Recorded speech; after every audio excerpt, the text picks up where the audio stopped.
When we think about the digital future, a lot of people talk about broadband networks and spending a lot of money on all kinds of things, but the biggest challenges that we have are not about the technology, they're about people.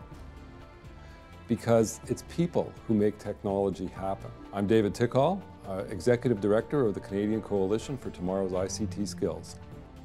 What you really need is people in every walk of life who have the ability and the skills and knowledge to actually make technology happen in the world in which they find themselves. One of our biggest challenges as a country is we don't have enough of those people.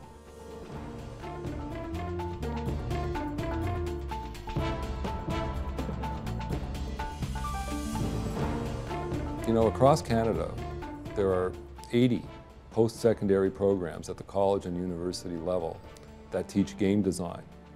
But if Ontario Hydro wants to hire somebody to design a next-generation power grid, they have to train that person themselves. They're going to have to take an engineer and teach them all about next-generation power grids.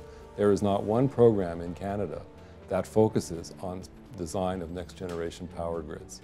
And that's, of course, just one example. What's happening right now across Canada and certainly in Ontario is we're having a lot of trouble convincing young people that the careers of the future are careers that are technology related. Since the dot-com crash, which is now 10 years ago, we've had a 40% drop in enrollments in post-secondary programs related to computing. We have about a 25% participation rate of girls, of women in this field.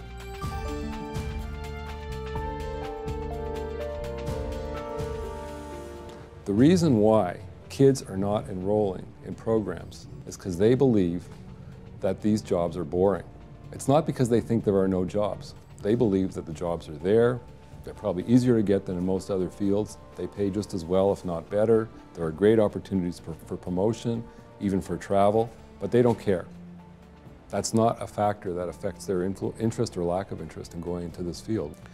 And at the same time, we have a tremendous growth in demand. We expect that between now and 2015, we're going to have to hire 200,000 more people.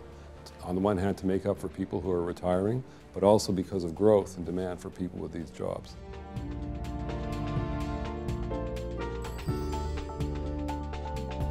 We need to focus on getting the message out to young people about these new kinds of careers. And we need to be investing in creating those post-secondary programs to create those skill sets. That's fundamentally what we need to do in Ontario. It's not about, yeah, fine, more broadband, you know, bringing stuff to rural communities, that's all great. But this is the big stuff.